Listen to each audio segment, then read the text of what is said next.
Bonsoir à tous et bienvenue dans votre journal. Avec nous ce soir sur le plateau, Abdil Wahedou Soumaïla, cadre du Parti des Républicains. Bonsoir. Bonsoir Amina, bonsoir à tous. Alors hier, le conseiller départemental de Mamoudzou 2, Chiaboutine Ben Youssouf, a été agressé violemment dans le quartier de Kaweni. Il a été transféré au CHM et depuis, de nombreuses voix se sont élevées. On en parle avec vous tout à l'heure, Abdil. Avec nous également Pierre Bellucci. Bonsoir Pierre. Bonsoir Amina, bonsoir à tous. Alors hier, le député Bouanali Saïd a été placé en garde à vue hier soir. Il en est ressorti ce matin. Pour quelles raisons? Pourquoi a-t-il été arrêté? On en parle tout à l'heure avec vous. Mais d'abord, voici les titres de ce mercredi 16 décembre. Au lendemain de l'agression de Chiaboutine Ben Youssouf, les réactions se multiplient et beaucoup crient leur colère face à la violence. Le conseiller départemental est sorti de l'hôpital mais n'a pas souhaité porter plainte. L'heure est désormais au jour d'après et à la lutte pour mettre fin à l'escalade de violence. Depuis dimanche, le mois de Maoulida a débuté. Un mois en l'honneur du prophète puisqu'il s'agit de celui de sa naissance. Les fidèles se préparent à célébrer comme il se doit l'arrivée au monde du guide de la religion musulmane et la ferveur est au rendez-vous. Le Rotary Club de Mamoudzou a organisé cet après-midi une distribution de cadeaux au service de pédiatrie du CHM. Les enfants malades ont ainsi pu recevoir leurs présents des mains du Père Noël. Reportage à la fin de cette édition. Hier, le lynchage du conseil départemental Chiaboutine Ben Youssouf a suscité beaucoup de réactions sur le département. La population en effet était choquée par l'agression de cette figure emblématique du paysage politique local, une agression des plus violentes. Les jeunes du quartier de Kaweni, à l'origine de son passage à tabac, sont allés à sa rencontre ce matin pour s'excuser. Le conseiller départemental de Mamoudzou 2 n'a pas porter plainte et ne souhaite pas garder aucune rancune contre eux, même si l'histoire risque de continuer à faire grand bruit. Reportage Abbas Alidi et Pierre Bellucci et Leslie Vimné. L'agression de Chiaboutine Ben Youssouf a fait le tour de Mayotte hier. La population a été très choquée par ce qui s'est produit et ce matin, l'émotion était encore très vive chez les personnes interrogées. Les gens qui commettent ces infractions à la vie, à la personne, donc ces gens-là doivent être punis. Ils doivent être punis sévèrement. Mais comment les punir? Aujourd'hui, ces gens-là, on les amène au commissariat. 2 heures après, on appelle les parents pour venir les chercher. Une maison de correction à Mayotte. Il faut cette maison-là à Mayotte pour que cette délinquance diminue.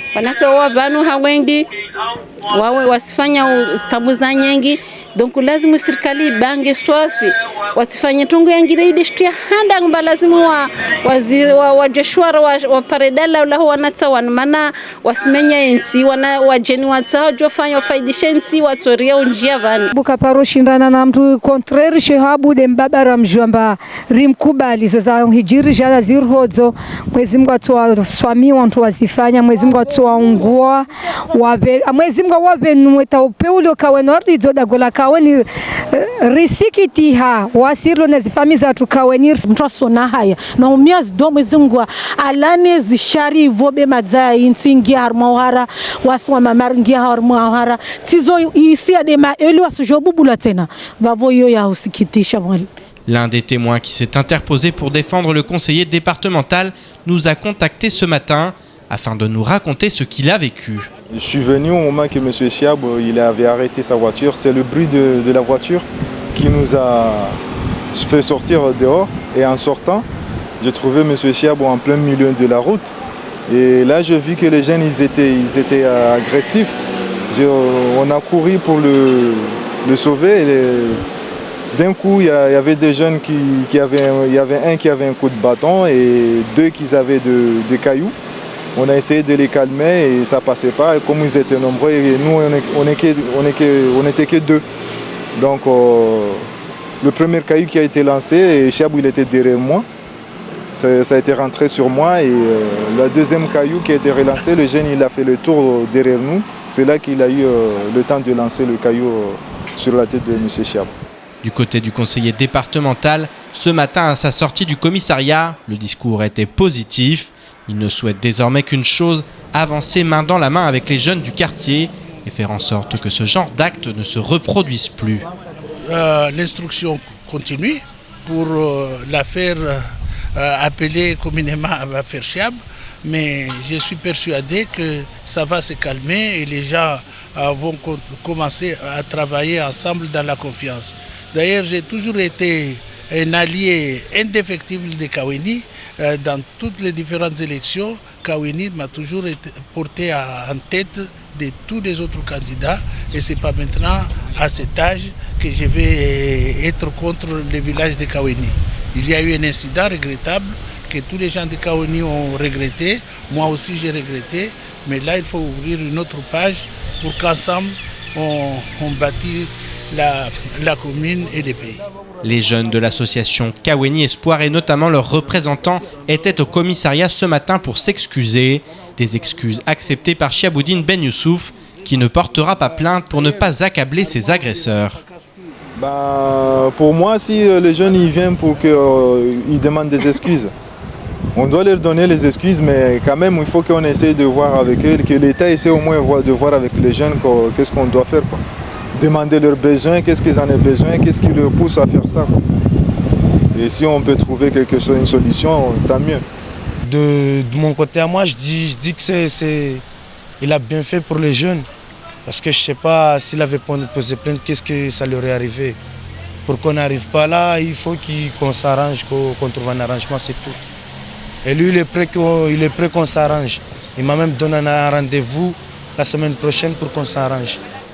Si certains ne souhaitent pas que l'affaire en reste là, pour les principaux protagonistes, le pardon semble l'emporter. L'heure est désormais à la réflexion sur les moyens à mettre en place pour faire en sorte qu'une partie des jeunes du département cesse de se comporter si sauvagement. Alors avec nous, Abdelwahedou Soumaïla, vous êtes cadre du parti politique Les Républicains. Alors comment la nouvelle a été accueillie de votre côté en tant que responsable politique? Je pense que comme l'ensemble des Mahorais, comme l'ensemble de la classe politique locale, nous avons été bien entendu extrêmement choqués du degré, notamment de la violence de cet acte, et surtout quand il s'agit d'un accident de la route, parce qu'on est tous des usagers, ceux qui ont des véhicules, les piétons, donc des accidents, ça arrive et ça peut arriver, bien entendu. Donc, mais moi, je voudrais ce soir surtout retenir deux choses. C'est tout d'abord la responsabilité et la sagesse avec laquelle M. Chiaboudine a accueilli en tout cas ce qui s'est passé. Il en a été victime, mais nous avons entendu à quel point il souhaite qu'on puisse en tout cas passer à autre chose et puis passer à une autre page. Je pense que c'est extrêmement important. Deuxième chose, j'ai vu le jeune homme qui était là tout à l'heure. J'invite solennellement ici ce soir le président du conseil départemental et le préfet à décorer ce jeune homme pour cet acte de bravoure, parce que je pense que s'il n'a pas été là, si ce n'était pas interposé, ça aurait pu être dramatique, vu en tout cas l'état. J'ai compris parce j'ai compris qu'il y avait pas mal de jeunes. J'ai compris avec cette agressivité qui a été à l'encontre de M. Chiab. Donc je pense que s'il n'était pas là, et surtout s'il n'était pas intervenu, ça aurait pu être pire. Donc moi je les invite, ces autorités, à décorer ce jeune homme pour cet acte de bravoure. Mais en même temps, je pense également à toutes ces femmes, à tous ces hommes, à tous ces anonymes, parce que là il s'agit des Chiab, un élu de la République, c'est extrêmement grave, mais également dans tout le territoire de Mayotte, il y a des hommes et des femmes qui sont tous les jours agressés. Justement, là, comme c'est un conseil départemental, l'affaire est plus grave pour vous? Grave, oui, parce qu'il s'agit d'un élu qui est extrêmement dévoué, un élu de la République. Mais je pense que moi, j'ai une pensée à toutes ces femmes, à tous ces hommes. Donc maintenant, vous allez réagir comme c'est un élu, vous allez réagir? Au-delà de ça, moi, c'est ce que je suis en train de dire. Moi, j'ai une pensée aussi à toutes ces femmes, à tous ces hommes, à tous ces anonymes qui sont au quotidien agressés, matin, midi et soir, chez eux, sur la route, dans leur lieu de travail. Donc, et quand on voit en tout cas l'irresponsabilité du gouvernement face à cette situation de violence aggravante, la violence qui monte au quotidien dans ce territoire. Encore une fois, je profite de votre micro, je l'ai toujours fait. J'invite vraiment le gouvernement à prendre la mesure de ce qui se passe ici sur ce territoire. C'est extrêmement grave. La violence est ici Au quotidien, c'est devenu pratiquement un sport local et le gouvernement ne fait rien pour endiguer. Nous entendons les forces de l'ordre qui sont démunis. Au quotidien, ils viennent ici, on les entend, ils n'ont pas les moyens pour pouvoir faire correctement leur travail, pour pouvoir correctement protéger les hommes et les femmes que nous sommes sur ce territoire. Et le gouvernement ne peut pas continuer à faire le mutisme sur en tout cas sur la sécurité sur ce territoire. Vous parlez du gouvernement d'île, mais il y a des mesures concrètes qui pourraient être prises aussi au niveau du département, au niveau peut-être de l'État, ici à Mayotte. On a vu ces jeunes qui sont dans les associations. Pourquoi ne pas travailler plus en profondeur avec eux pour pouvoir justement endiguer les sources même de cette violence peut-être? Les jeunes sont accompagnés par la collectivité départementale, en tout cas le département de Mayotte. Les jeunes, moi j'ai été élu local, je le suis toujours d'ailleurs à la mairie d'Amouzou. Je vois à quel point nous avons, en tout cas notre responsabilité, accompagner les jeunes de Kaouini. Je vois la municipalité actuelle à quel point il y a beaucoup de projets. Nous travaillons avec ces jeunes. Mais encore une fois, ça ne pourra pas suffire. Il faut qu'il y ait cet enjeu sécurité qui soit pris en compte par le gouvernement. Il faut des mesures pour pouvoir protéger l'ensemble de ce territoire. Dernière question, Mdil, on sait que M. Alain Juppé sera à Mayotte prochainement. Vous qui êtes pro-sarkozyste, comment vous accueillez cette visite? Avant tout, Alain Juppé fait partie de la famille. C'est un responsable éminent de notre famille politique. Je serai à l'aéroport le dimanche 20 décembre pour l'accueillir.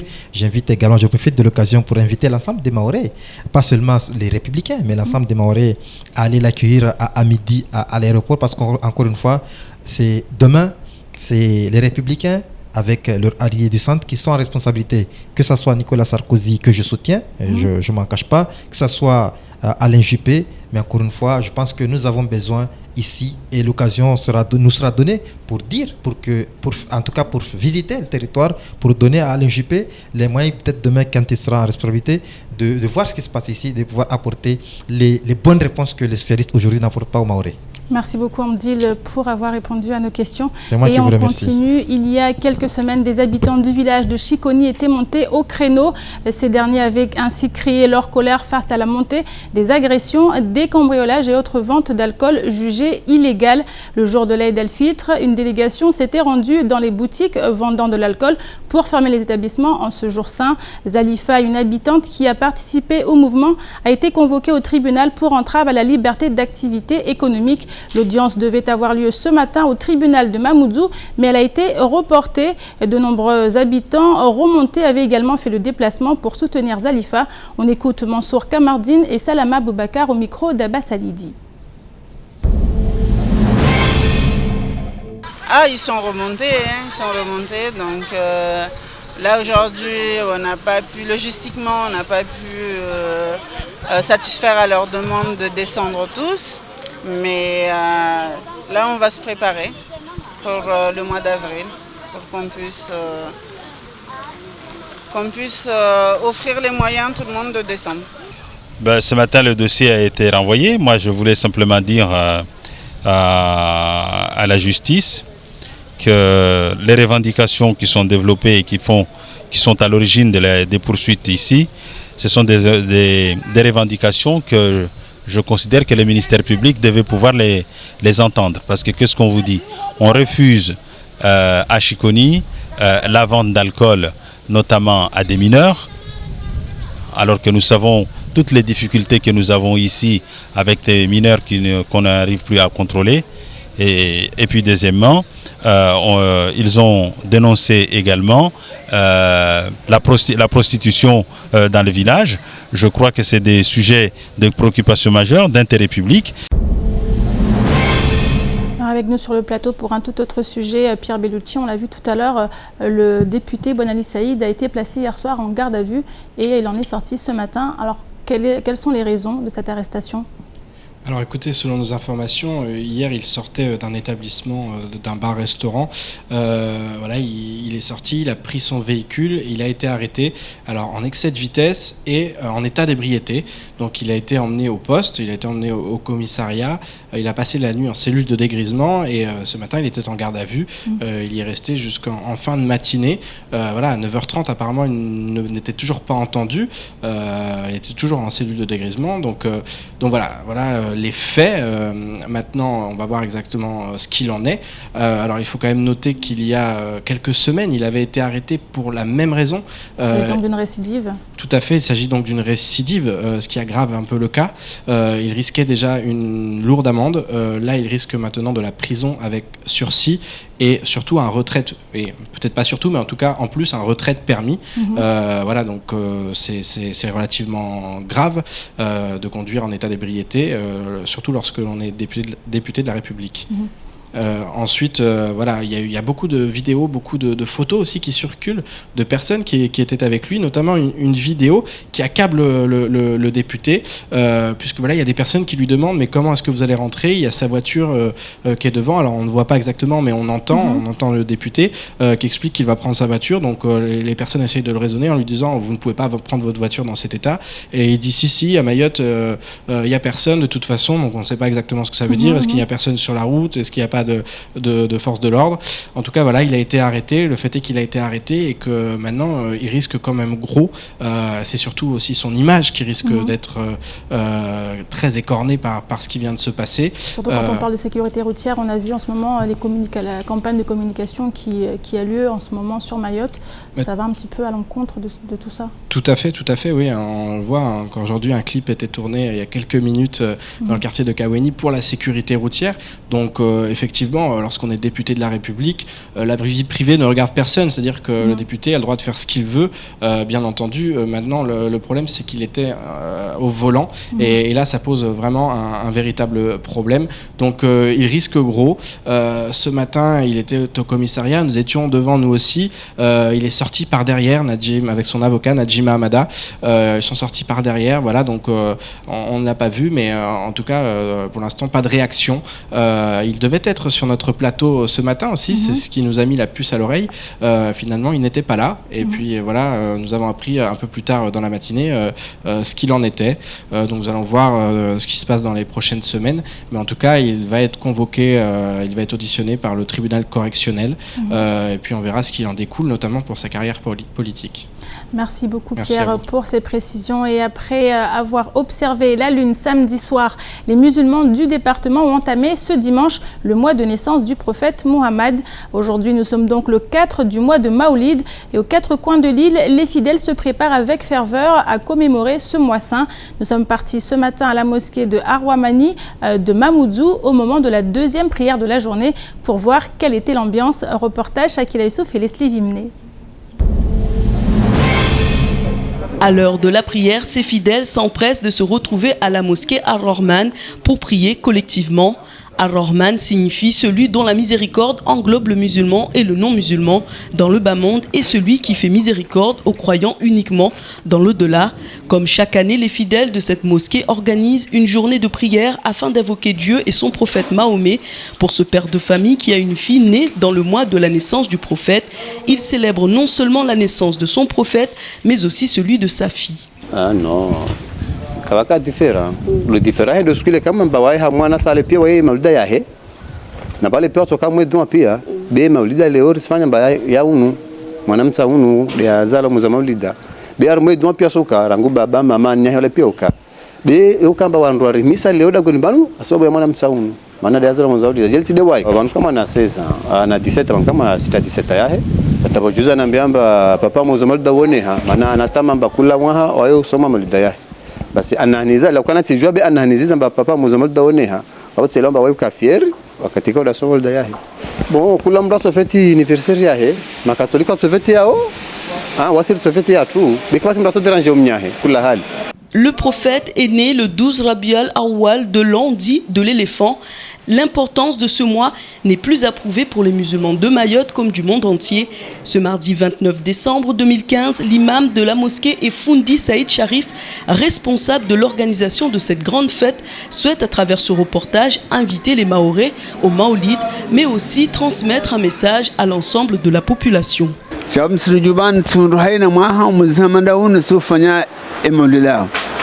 Siyofanya mwezi 17 ya mwezi wa Rabiul Awwal.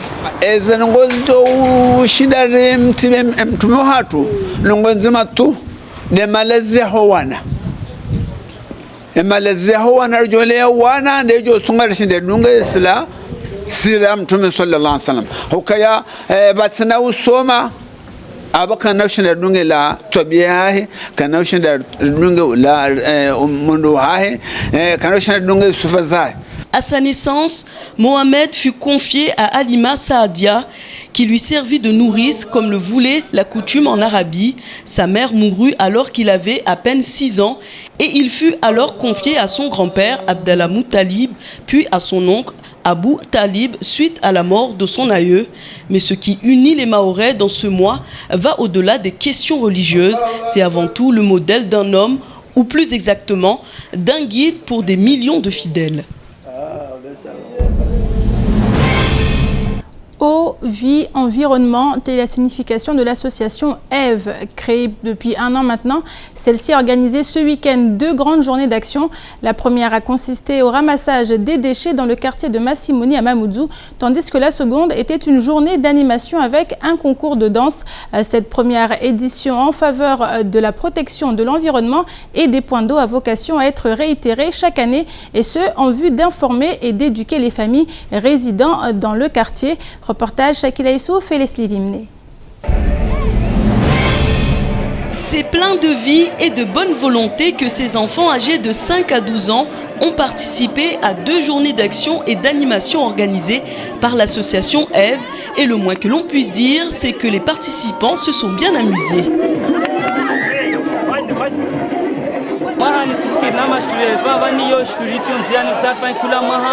dikera hifanya wavona wavo yani hifanya hiyo street ya vani ikurusi ya masimoni sa diri parcours ya masimoni tsafanya kula maha ifanye kula school parcours ya masimoni besi kama zingavazomba mahani tsoka bolera hana leo nama leo eskana kwa ifanya wavona ka vantu mozamenyeha awazongoza zanda sabapa sabu leo eskana dzikuwa bo rishindi fanya na jitihadi yatuko. L'association Eau Vie Environnement a comme objectif de protéger la source d'eau du quartier de Massimoni, répondre quotidiennement aux questions et informer les habitants de cette zone en organisant des actions de prévention et de protection de l'environnement.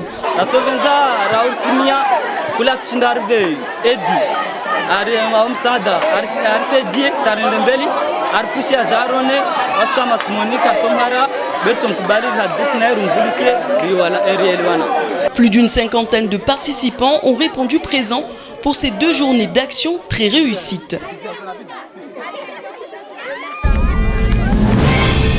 Et maintenant, qu'en est-il du reste de l'actualité de ce mercredi 16 décembre? Élément de réponse tout de suite dans l'actualité en bref.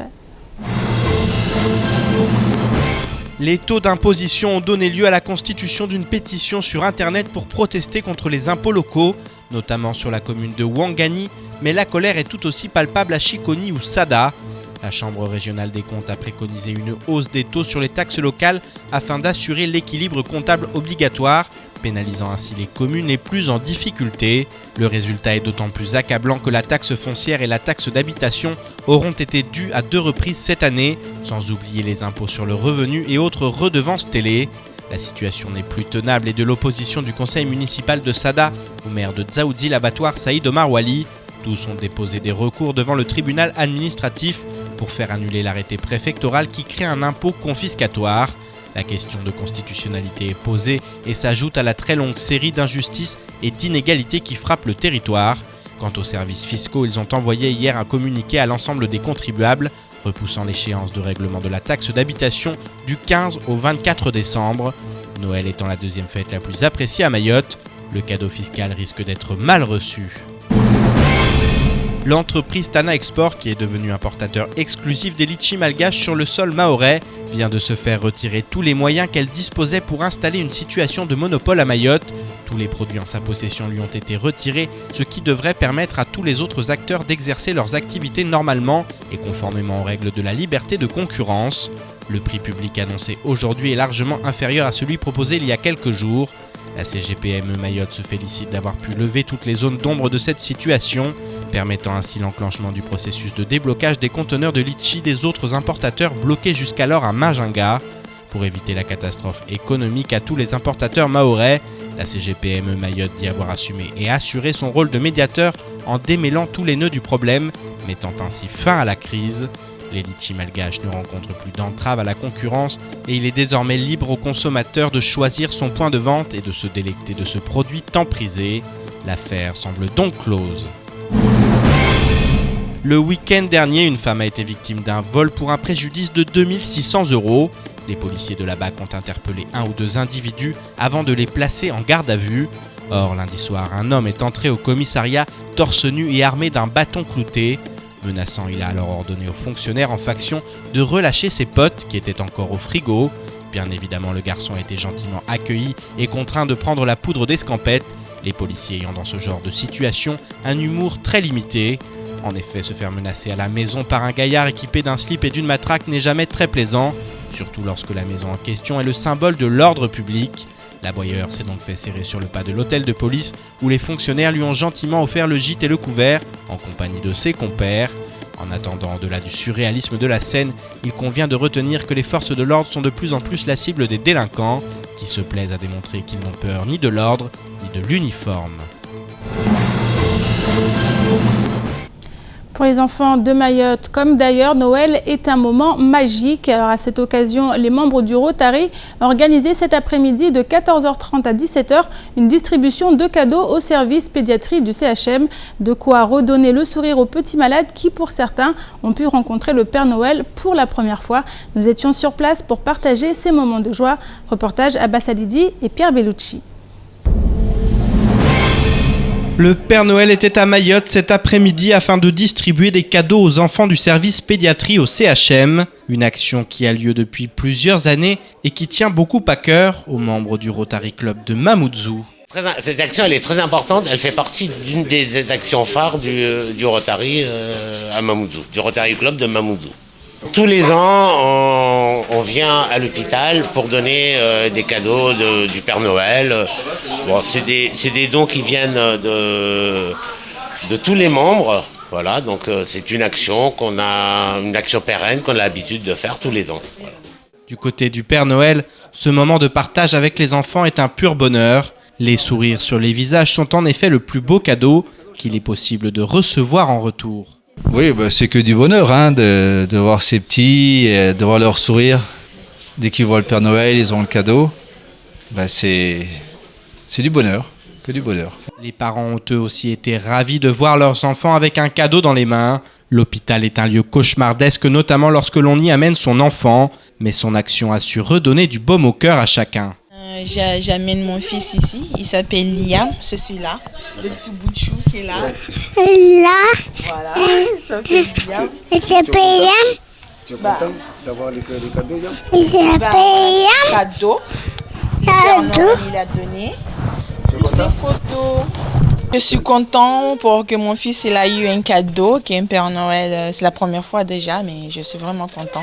Chaque année, le Rotary Club de Mamoudzou s'engage pour offrir des moments de joie aux enfants malades. Une belle action citoyenne qu'il convient de féliciter. C'est la fin de cette édition. Merci à vous de l'avoir suivi. Une édition que vous pourrez suivre en rediffusion sur notre site l'infocoésie.fr et sur OM5. Dans quelques instants, vous serez en compagnie d'Ornella Périne pour la météo. Suivront juste après les invités du temps de parole. Ils étaient ce matin au micro de Patrick Mian que vous retrouverez demain dans la matinale. Bonne suite de programme à vous sur KTV.